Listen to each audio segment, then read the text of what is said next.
Steve Witkoff and Jared Kushner will be traveling. I think they're traveling right now to have important meetings, and we'll see how that. ইরানের পরমাণু কর্মসূচি ঘিরে ফের তাপ বাড়ছে আন্তর্জাতিক কূটনীতিতে। একদিকে চলছে আলোচনা, অন্যদিকে বাড়ছে চাপ ও পাল্টা বার্তা। ঠিক এই পরিস্থিতিতেই তেহরান স্পষ্ট করে দিল, নতুন কোনো পরমাণু সমঝোতা সফল করতে হলে শুধু ইরানকে নয়, ছাড় দিতে হবে আমেরিকাকেও। সম্প্রতি আমেরিকা ও ইরানের কর্মকর্তাদের মধ্যে প্রথম দফার আলোচনা হয়েছে ওমানে। সূত্রের খবর, দ্বিতীয় দফার বৈঠক হতে পারে এই সপ্তাহেই জেনেভাতে। সেখানে উপস্থিত থাকতে পারেন মার্কিন প্রেসিডেন্ট ডোনাল্ড ট্রাম্পের বিশেষ দূত স্টিভ উইটকফ। বৈঠকের আগেই ইরানের অবস্থান স্পষ্ট করে দিয়েছেন দেশটির শীর্ষ কূটনীতিক হামিদ খানবারি। তিনি বলেছেন, অতীতের অভিজ্ঞতা থেকেই এবার তেহরান সতর্ক।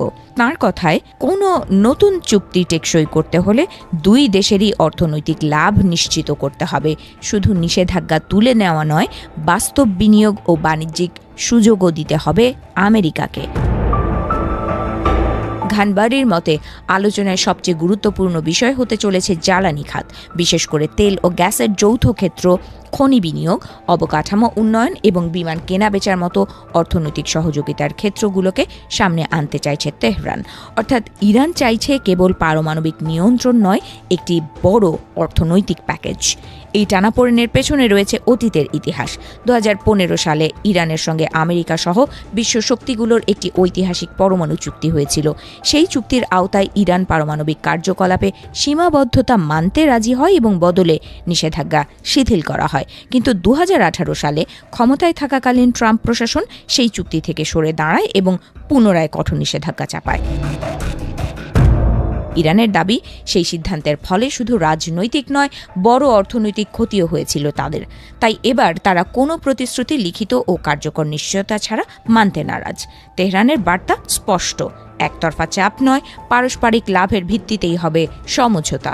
অন্যদিকে আমেরিকার তরফেও কঠোর সুর বজায় রয়েছে। মার্কিন পররাষ্ট্রমন্ত্রী মার্কো রুবিও বলেছেন, ইরানের সঙ্গে সমঝোতা সহজ হবে না, তবে তিনি জানিয়েছেন ট্রাম্প প্রয়োজনে ইরানের সর্বোচ্চ ধর্মীয় নেতা আয়াতুল্লাহ আলী খামেনির সঙ্গেও সরাসরি আলোচনায় বসতে প্রস্তুত।